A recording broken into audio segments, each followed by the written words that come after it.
Bismillahirrahmanirrahim. Assalamualaikum warahmatullahi wabarakatuh. Alhamdulillahirabbil alamin. Wassalatu wassalamu ala asrofil anbiya'i wal mursalin wa ala alihi washabihi ajmain, amma ba'du. Puja dan puji syukur atas kehadirat Allah Subhanahu wa taala yang mana masih memberi kita nikmat dan karunia-Nya sehingga kita dapat berkumpul melalui media Zoom pada siang hari ini.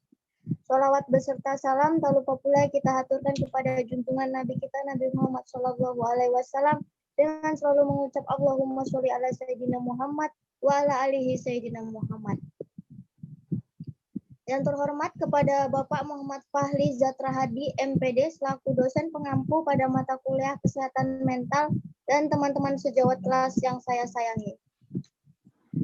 Perkenalkan, nama saya Cici Pangesti dengan NIM 12040224319 bersama dengan rekan saya. Yang pertama ada Anwar Habib Saifullah, yang kedua ada Ifah Talita, yang ketiga ada Sayyidah Nafisa, dan yang keempat ada Robiatul Adewiyah. Kami dari kelompok 6 akan mempresentasikan hasil diskusi kami, yang mana kami akan membahas tentang fenomena bunuh diri dalam pandangan kesehatan mental. Dan alhamdulillah saya berkesempatan menjadi moderator pada presentasi kali ini.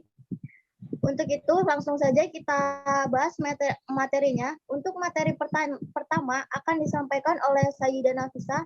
Kepada Sayyidah Nafisa, saya persilahkan. Baik, terima kasih kepada moderator yang telah memberikan izin kepada saya untuk menjelaskan materi. Adapun materi yang akan saya jelaskan yaitu sekilas tentang fenomena bunuh diri menurut pandangan kesehatan mental. Tentunya kita bertanya-tanya, apa sih kaitannya bunuh diri dengan kesehatan mental? Nah, di sini saya akan menjelaskan sedikit. Banyak orang yang menyepelekan fenomena bunuh diri, yang menganggap pelakunya adalah seorang pengecut atau aksi tersebut ditafsirkan sebagai suatu kebodohan. Padahal kasus bunuh diri ini merupakan masalah yang sangat kompleks karena melibatkan beberapa faktor penyebab seperti faktor psikologis, sosial, genetik, biologis, dan lingkungan. Selain itu, ada pula faktor risiko pada kasus bunuh diri seperti kondisi kehilangan pekerjaan yang akhirnya jadi pengangguran, perceraian, atau mengalami kekerasan fisik maupun seksual.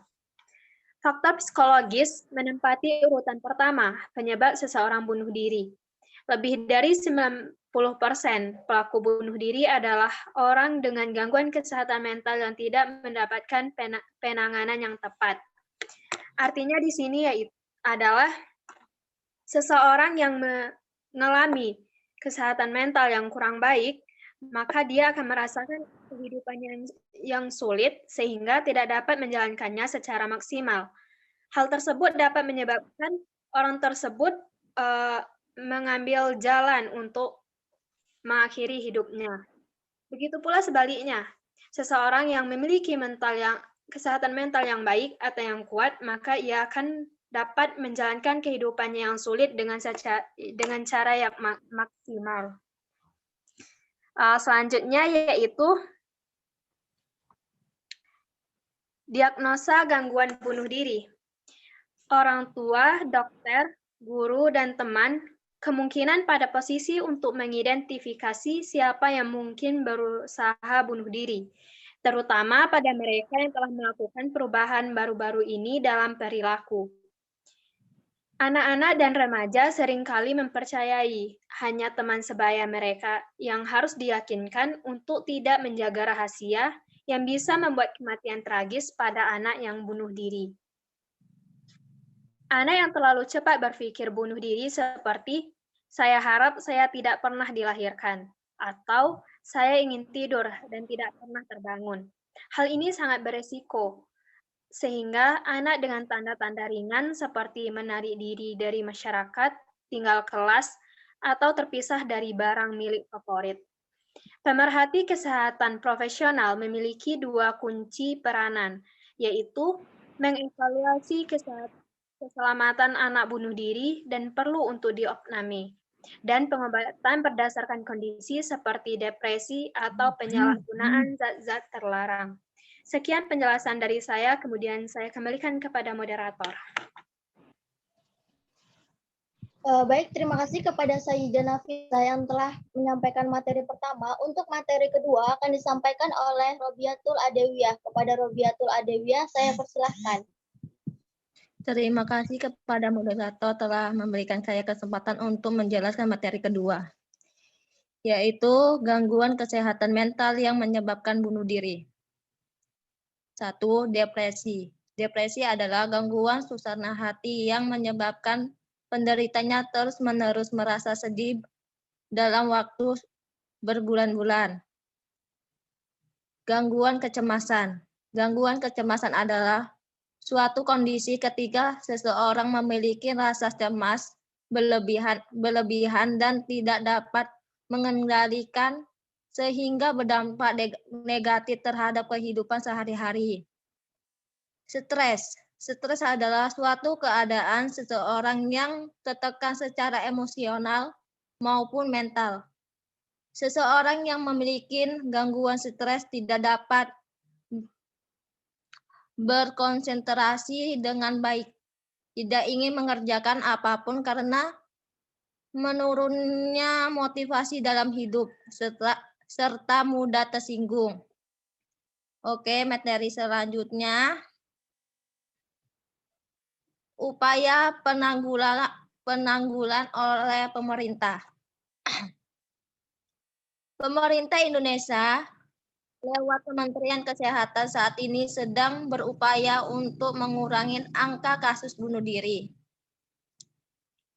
Beberapa pesan yang disampaikan kepada masyarakat Indonesia dalam memberantas kasus bunuh diri di antara lainnya adalah 1. Peranan keluarga, guru, dan masyarakat untuk menanam nilai kesehatan jiwa sejak awal kehidupan anak untuk mengurangi dan mencegah kejadian bunuh diri. Yang kedua, peranan pelayanan kesehatan dasar dapat ditingkatkan sehingga mampu untuk mengidentifikasi, menilai, mengelola, dan merujuk orang yang memiliki resiko tinggi untuk bunuh diri. Sekian dari saya, terima kasih. Saya kembalikan kepada moderator. Baik, terima kasih kepada Robiatul Adewiyah yang telah menyampaikan materi kedua. Untuk materi ketiga akan disampaikan oleh Anwar Habib Saifullah. Kepada Anwar Habib Saifullah, saya persilahkan. Baik, sebelumnya terima kasih kepada moderator yang telah mengizinkan saya untuk menjelaskan materi selanjutnya, yaitu penyebab seseorang bunuh diri. Yang pertama ialah depresi dan gangguan bipolar. Di sini ada 2 penyebab bunuh diri, yaitu depresi dan gangguan bipolar. Depresi ialah yang sedih terus-menerus sampai minggu atau sampai hingga bulanan begitu. Jadi depresi, kesedihan berkelanjutan. Sedangkan gangguan bipolar ialah terlalu bahagia, sangat bahagia, begitulah. Akan menyebabkan bunuh diri jika terlalu berlebihan bahagia ataupun terlalu sedih gitu. Yang kedua, gangguan mental. Gangguan mental sebanyak sekitar 30% kasus bunuh diri dilakukan oleh orang yang memiliki gangguan mental setelah gangguan mood. Misalnya gangguan stres pasca trauma akan sesuatu. Yang ketiga ialah konsumsi alkohol. Konsumsi alkohol dalam sekitar 30% kasus bunuh diri menyebabkan depresi, mengurangi hambatan untuk melakukan bunuh diri.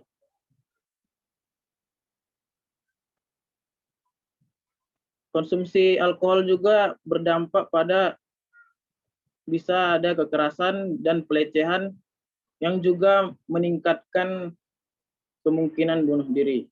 Yang keempat, efek samping obat. Beberapa kasus bunuh diri merupakan akibat efek samping obat resep atau kombinasi obat resep. Yang kelima ialah luka emosional.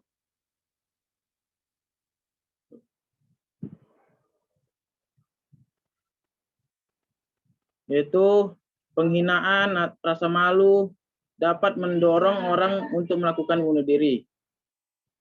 Penolakan sosial yang dialami sering menyebabkan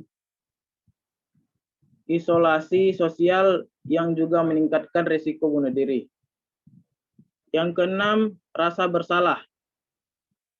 Rasa bersalah akibat menyaksikan atau mengalami penyiksaan, pelecehan, pertempuran, pembantaian, atau kekerasan. Bisa menjadi penyebab bunuh diri pada beberapa kasus. Yang ketujuh, menderita penyakit parah. Banyak orang yang menderita penyakit parah seperti lumpuh, atau kanker, atau yang bisa menyebabkan kematian, dan dia merasa malu dan tidak ingin hidup lagi. Jadi banyakkan orang ingin mati atau meninggal bunuh diri gitu disebabkan oleh penyakit dia dan malu ketika ditanya saudara atau teman-teman di luar sana. Yang kedelapan ialah kehilangan dan kesedihan.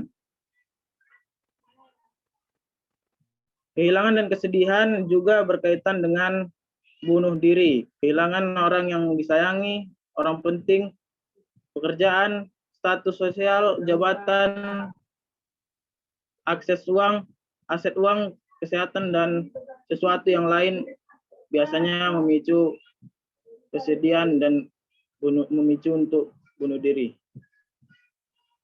Yang kesembilan ialah memiliki riwayat keluarga bunuh diri. Orang yang memiliki riwayat keluarga bunuh diri melakukan bunuh diri lebih mungkin mencoba atau melakukan tindak bunuh diri. Orang tua yang mencoba bunuh diri akan dijadikan model atau contoh bahwa tindakan itu dapat diterima untuk mengatasi rasa sakit, emosional, atau stres. Dan yang terakhir ialah dipenjara. Orang yang dipenjara karena melakukan kejahatan berisiko tinggi untuk melakukan bunuh diri. Terima kasih, sekian dari saya. Saya kembalikan kepada moderator. Baik, terima kasih kepada Anwar Habib Saifullah yang telah menyampaikan materi ketiga. Untuk materi keempat akan disampaikan oleh Ifah Talita. Kepada Ifah Talita, saya persilahkan.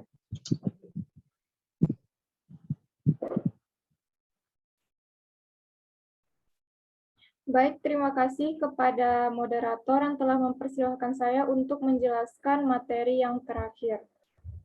Materi yang selanjutnya adalah pengobatan dan terapi bunuh diri. Nah, seorang remaja yang mencoba bunuh diri harus diperiksa sebelum diambil keputusan untuk merawat mereka di rumah sakit atau memulangkan mereka ke rumah. Mereka yang masuk ke dalam risiko tinggi harus dirawat di rumah sakit sampai sikap bunuh diri sudah tidak ada lagi. Orang dengan risiko tinggi adalah mereka yang sebelumnya pernah mencoba bunuh diri, mereka yang berperilaku agresif atau penyalahgunaan zat, mereka yang mencoba bunuh diri dengan senjata api atau menelan zat racun, mereka dengan gangguan depresif berat yang menarik diri dari lingkungan sosial, putus asa, dan tidak ada tenaga, dan sebagainya. Mereka yang memiliki ide bunuh diri ini harus dirawat di rumah sakit jika klinisi memiliki keraguan tentang kemampuan keluarga untuk mengawasi anak atau bekerja sama dengan terapi dalam lingkungan rawat jalan. Dalam situasi tersebut, jasa perlindungan anak harus dilibatkan sebelum anak dapat dipulangkan.